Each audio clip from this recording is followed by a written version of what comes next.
មាននារីណាល្អជាងអូនទេសំដីមាសមេក៏សែនពីរុងពេលអូនញញឹមភ័ក្រពោព្រឹមសែនស្រស់ដំណាសំទាំងអស់ល្អវ័យគ្មានទងត្រង់ណាឥឡូវក្លិនឃ្លៀតពីបងហើយក្លិននេះបងអើយអោត្រានត្រើយកើ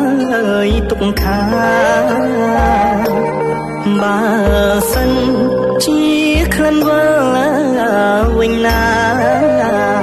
បងយកនិសាស្រោបក្លិនផ្កាមកទុកតែឯង